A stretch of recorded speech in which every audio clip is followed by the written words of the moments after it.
Let's go. Well, welcome to the Terra Podcast, folks, your go-to space for climate stories, ESG insights, and sustainability conversations that matter. I'm your co-host, Kavin Raj, and in each episode, we hope to dive a bit deeper into some big ideas concerning our planet's future, net zero, finance, and in this case, energy transition.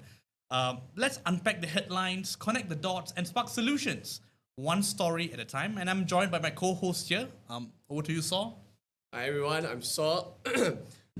So today we're going to talk about energy transition, but before that, we're going to talk about why and what the Terra Podcast is all about.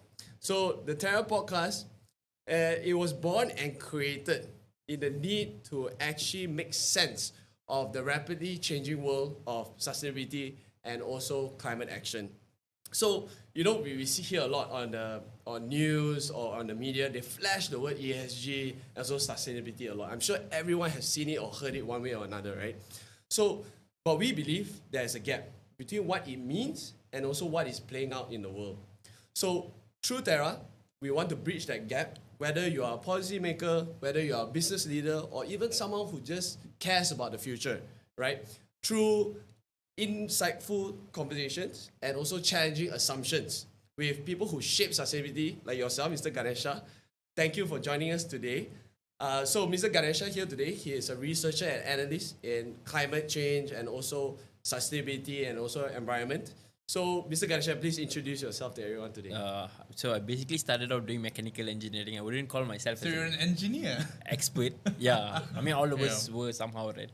Yeah. So I started off with mechanical and then dived a little bit deeper into renewable energy. So I come from the energy side mostly. Yep. Now trying to look into a little bit more of biodiversity and also climate change. I mean, and nature and environment side of things. So initially I started off with mechanical, then I went into renewable energy doing postgraduate. Then moved into the solar industry, looking at rooftop solar. From there, COVID happened. Then they said solar wasn't essential. Then I went into SEDA, Sustainable Energy Development Authority, where I was working on the strategy side. So looking at a national level. So from solar, it went to biomass, biogas, hydro, and solar, and a bit of energy efficiency. So from SEDA, 2 years there, then there was a change of government. My contract ended and I couldn't renew. Okay. So from there, I went over to academia with ASB, Issue School of Business. I started off with the Center for Technology, Strategy and Sustainability. I know it's a mouthful, but to be short, it's CTSS. Yeah. So I had experience in the industry, governance with SEDA, and a bit of academic work. Academia is like a bubble, and I didn't like it so much. Unfortunately, I moved to a new institute. It's more of a think tank now. So I focus my research work more towards climate, environment, and energy. I think that's a good start. Thanks. I mean, just for our viewers here, actually we met, I believe at iGEM, right? 2 or 3 years ago. I think so. You were representing, you were with SEDA back then, and now I think I was in the booth. You were in the booth, and that's actually how we met. Anyway, to set the tone for our session here today, what we hope to achieve at least. I mean, of course, we would like to know a lot more about the energy transition move, especially within the local context here in Malaysia.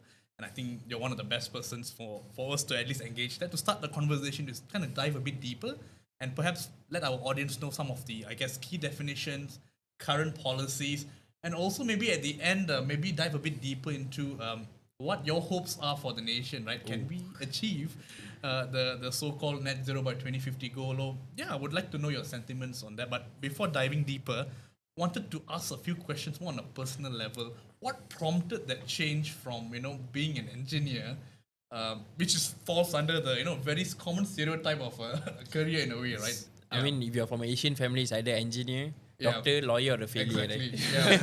right? Yes. That's very true. What prompted that change? So initially the idea wasn't to be an engineer at first. So I got national service. I mean, most of us do after, at my time, after high school.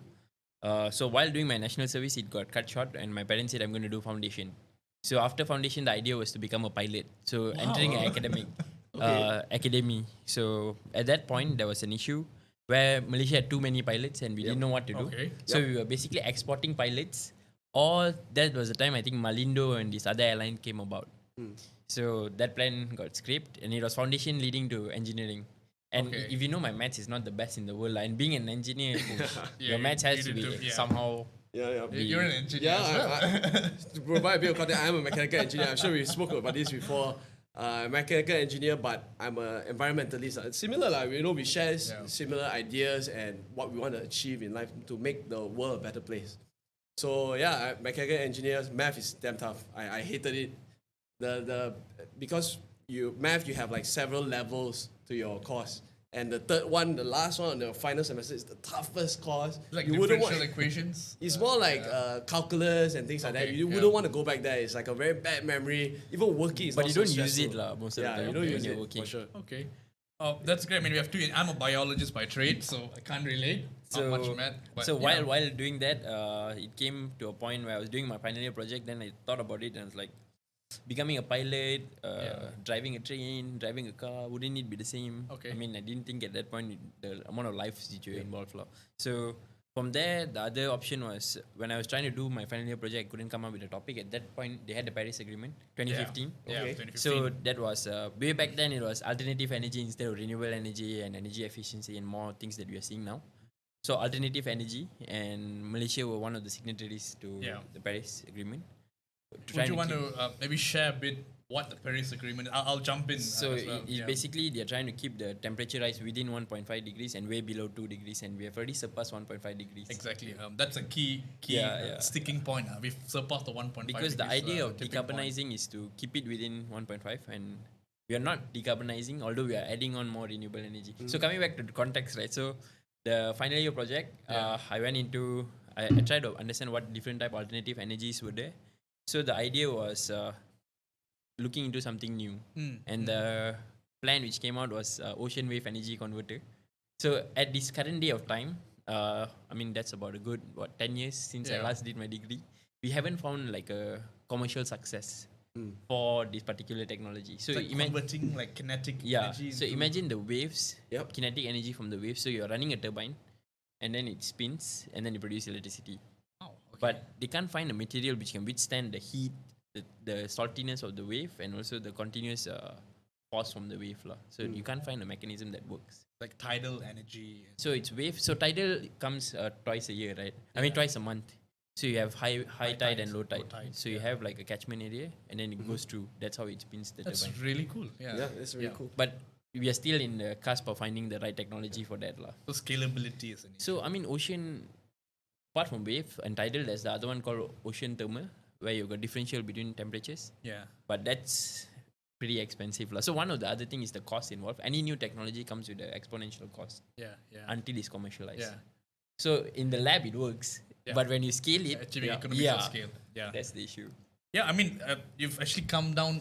Actually, it's like a segue for what we are going to approach our topic for the day, right? And we hear a lot of these terms, energy transition, yes, but for today's context, it's the energy transition. Perhaps could you help maybe frame it for the audience? What does energy transition mean in this current day and time? So historically, we have been using energy, and right now we're actually like energy vampires. We need a lot more energy, and the demand for energy continuously grows. So historically, we started out with fire for cooking way back then, and then from there we moved on to find electricity. But during that period of time, there was this thing called the industrialization. Yeah. So that's when our demand for energy grew, and we didn't have enough woods to burn to produce energy. We started looking for other alternatives, and the Great Britain came up with the Great Industrialization. Yes. And yes. that's when we started using coal and gas. Steam engines. Yes. So when Malaysia, we initially started off, if you look at our energy mix, way back then it was actually petrol, because we are blessed with petrol. Yeah. We are one of the petrol-rich countries. And the good news is our petrol is too good that we can't use it for ourselves. We export it, and we buy cheaper petrol. That's true. So and the other thing is, so when we found petrol, we found gas. We found gas along with it. Then we started using gas and petrol. At one point of time, gas actually overtook petrol as our main source of energy. Yeah. So the transition has been occurring, but with different sources. Right. And then we found coal. And at that moment, when we started using more coal overtook the other two energy sources. When coal is now our primary source of energy, especially here in Peninsula. So at that point of time, when the overshoot happened in terms of energy, we basically surpassed our threshold Threshold, of net zero. So Malaysia just surpassed that about in the 2010s lah. Okay. So then from 2011 onwards, even before that, we used to have this thing called SREPs, Small Renewable Energy Program, which looked at electrification mainly. Straps. SREP, SREP, Okay. Okay. Small Renewable Energy Is Program. that something like CRES or No, FRP? no. It's This not was way back then. different. So Okay. this was more electrification, small projects, very small kilowatt, and it was super expensive way back then. What's the Because objective of? it's electrification. lah. Electrification. So because either you get your energy from diesel Okay. or you use renewable energy sources. Okay. So way back then, the cost, solar technology Yeah. was actually a satellite technology at first. Yeah. That's why it's super expensive. So right now it's commercial of scale and it's gone dirt cheap almost. Largely because of China and the amount Yeah. of panels that they're producing. And they're producing panel via coal-powered electricity. Speaking of panels, you were in the solar industry. What was it? Residential solar, commercial solar? So my focus, way back then the company's focus was in residential, and they actually did a bit of electrification as well. So we had this thing called a pico solar electricity light bulb, Okay. which actually uses a very small cell to power up, and the difference that it makes for rural folks, because they don't have direct electricity, or indigenous Yeah. people, the introduction of light actually increases their economic benefit. So imagine if you do stitching, right, and you can only do it during the daytime, and at night time you don't have any source of energy. Yeah. And imagine you can do stitching throughout the whole day. That Yeah. actually increases your economic benefit. Yep. Yeah. So that's one example Yeah. of what we used to do. So, and I was in the strategy side, so it was like BD. Business development. but on strategy. So Yeah. we came up with a few initiatives and we tried out a few things, and it's nice to see that the company is actually moving forward with those ideas that we Yeah. actually had. How is regional collaboration shaping Malaysia's energy future? Perhaps they could touch a bit on that. So in terms of the ASEAN chairmanship, so one of the major things that Malaysia is trying to do is trying to look into the APG, which I mentioned earlier, the ASEAN Power ASEAN Grid. Power Grid. Yeah. So if you look at infrastructure-wise, if you look at developed countries like those countries in Europe, they actually have got a well-integrated grid system. So as much as they dislike nuclear, at night, most of their energy source is actually powered by nuclear from France. yeah. Yeah. So because it's a very well integrated mechanism or grid system that they have over there, and that's also partially the reason why if you have heard the recent power I was cutoff, just gonna.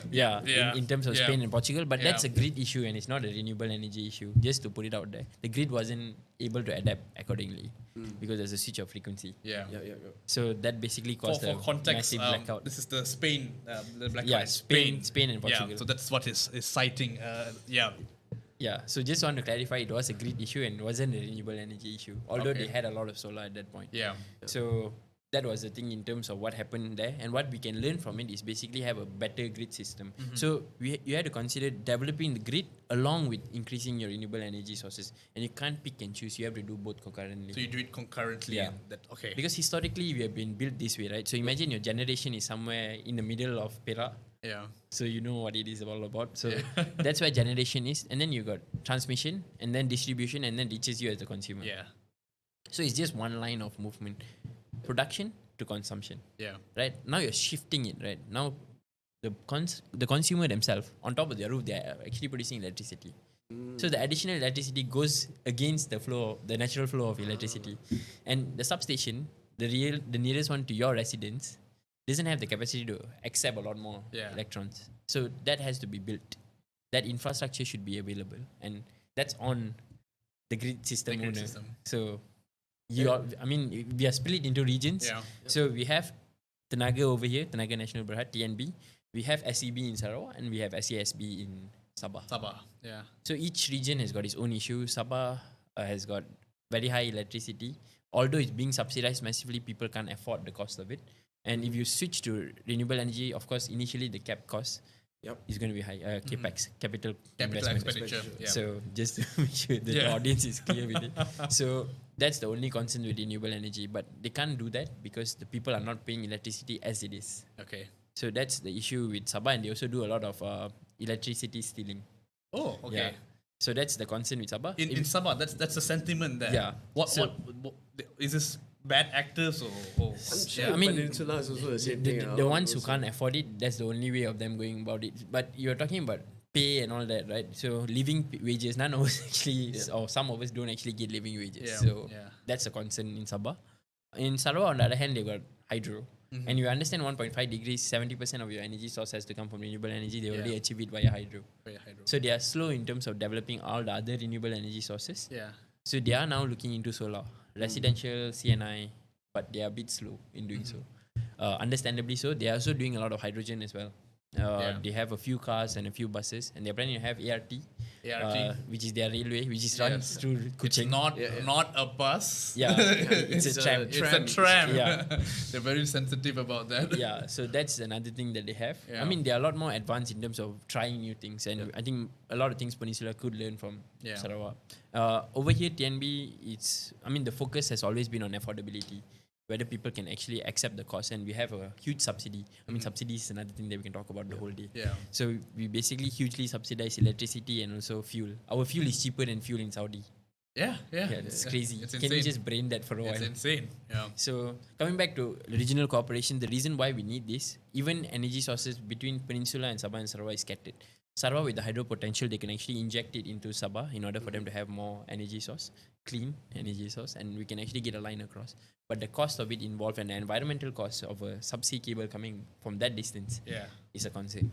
So once that is done, Singapore with the resources that they have, they require a lot more energy. Unfortunately, they don't have enough natural resources.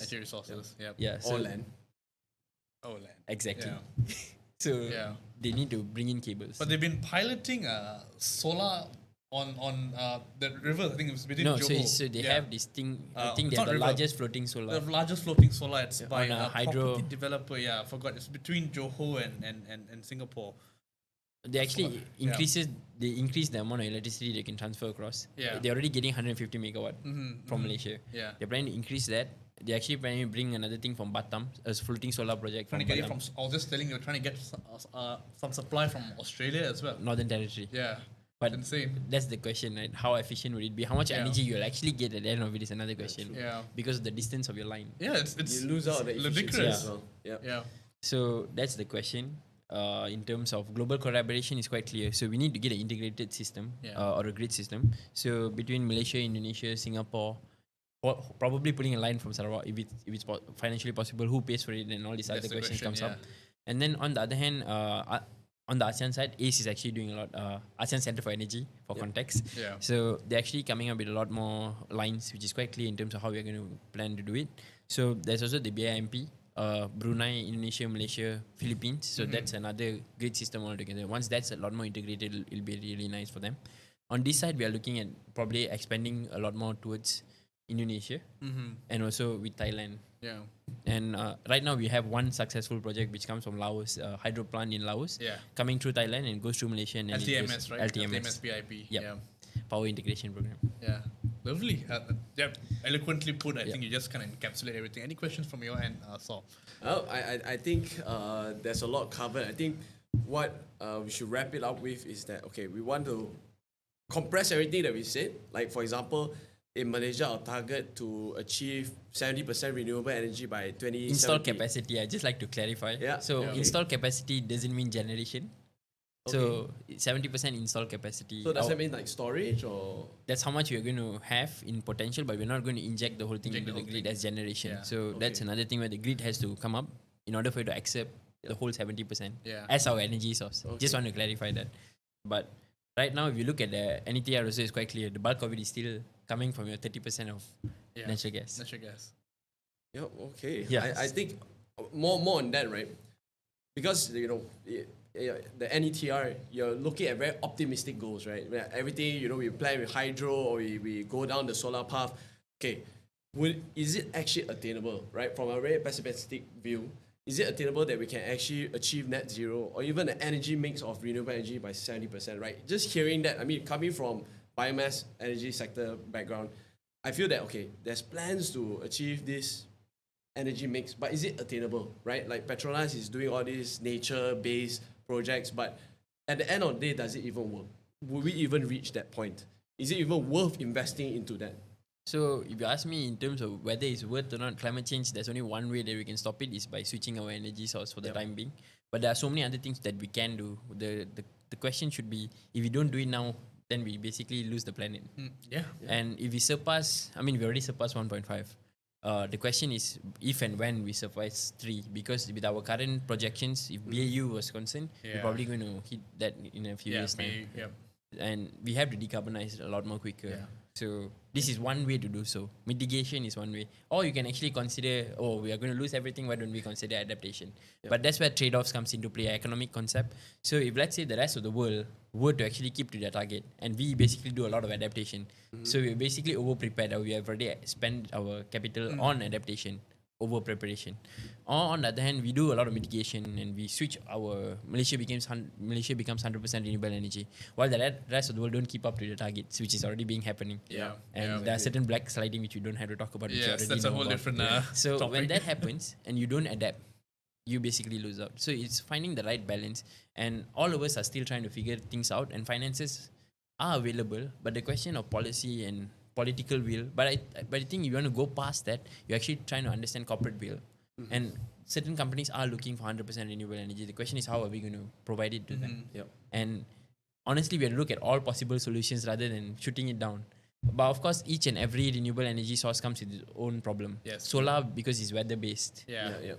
Can you tell me when the sun is You going don't to shine? get the sun all the time. Yeah. The other one is, of course, hydro. If you talk about it, there's wet years and biodiversity there's dry concept. years. Yeah. And with climate change, if it dries up, what then? Yeah. So there are a lot of things that you can actually play the devil advocate, and you can actually look at it in two perspectives. So, but try to put your best foot forward and try to look at solutions and try to understand how we can actually integrate them rather than pushing them away, right? So even hydrogen, we don't have enough renewable energy to produce green hydrogen on this side of Malaysia.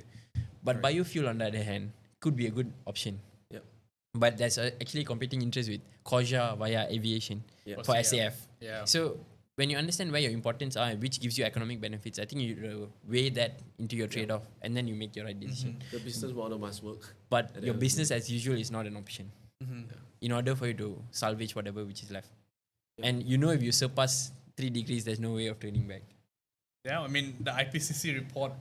Year on Yeah. year, you basically. It's rising. So IPCC, Intergovernmental Panel on Climate Change, essentially it's the body of scientists that come together, come up with this research paper every 6 years, 5 or 6 7 years, years. 6, 7 years. So the last one, the AR6 synthesis report, actually has a climate scenario analysis model that kind of shows you what happens at each stage, right? So at the moment we're at 1 point, I think we surpassed 1.5, so about 1.5 to 1.6, and then It's 1.55. and then they've The also scenario kind of analyzed it up to 3 degrees Celsius, and it goes to show that I think it's a 3 times Whatever you're facing warming right now. from now till 2090, so that was 70 years. So I mean, the data don't lie. The science is there. It's just about action at this point. Now, I think just to quickly cap off the session. Well, we've spoken about policies. We've touched a bit about financing. We've touched a lot about some of the fallacies involving each different renewable energy sources, right? What are your 3 things that needs to happen for the energy transition to become a reality for Malaysia? So just to cap it off for our audience here today, in your ideal scenario, let's say best case scenario, what are 3 things that you would like to see happen in the next 10 to 20 years going up to 2050? So I'll take it in this way. What are the current barriers that I see that we could fix? So number 1 would be definitely policy. Okay. So if the Climate Change Act comes out and acts the way it's supposed to do, I think we can solve most of the barriers or the red tips that you have. So once that's done, and that's the other thing with Malaysia, right? We are all in silos in terms of ministry. Yeah. If that act could actually unite us as how they call it, as a whole nation's approach, but climate change is a whole global approach, right?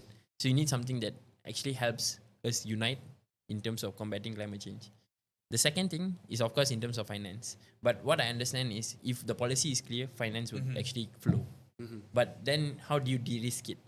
So that's where the role of blended financing or PPPs comes into play. So government puts up a certain amount, and then corporates and financial institution actually takes up and runs the project. And of course, it has to be financially viable as well. There's no point of you doing a renewable energy business and losing It's out not money. feasible. Yeah. So that's that. Yeah. And then the last one is basically infrastructure. We have to be clear. So if you're not going to spend on battery and you're not going to spend on our grid, at least get interconnected within other countries. Other countries, yeah. So Okay. those are the few things lah. Okay. So the first thing is policy, second is finance, third is Well, infrastructure. straight from the horse's mouth, folks. First things finance, Yep. policy, and Policy first, infrastructure. finance, then infrastructure. Okay, is it in an orderly fashion? So I mean, you need to have a signal and you need to have something to grow on, right? Yeah. So only when you have clear policies, it actually helps you bring in the finances, Yeah. or even international finances for that sake, provided that it's de-risked. And having a right mechanism, it's easier for you to grow on. So that's why you need policy. Then finance will come in, and then with that, if you don't have an infrastructure for you to grow your renewable energy, which we already talked about, why they are variable in nature, unfortunately, but you're switching your fuel-based energy to a weather-based energy. Yep. Lovely. Any closing words? I mean, because you're in the biomass, you're actually in the industry. Yep. What are your key takeaways? What are maybe two ideal things that you hope to see for the net zero to become a reality for the country? Well, I'm a strong believer in solar power, hydro, because that's fully natural, right? Because with all the plans that we have, with all the renewable pilot projects that we're actually pursuing, which one actually works and which one is actually good for the energy transition, I believe that solar and hydro is the way to go.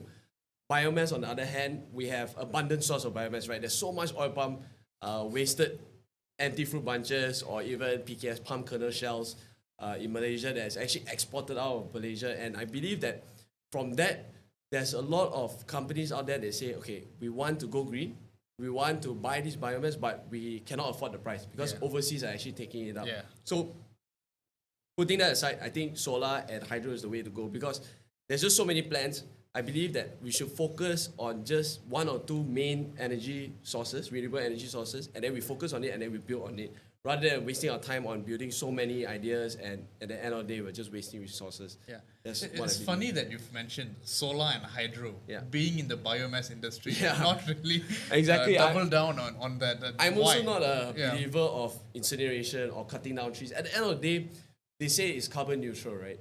If you cut down the trees, you burn it and turn it into energy, and then you grow back the trees and then it absorbs the carbon in 5 to 10 years.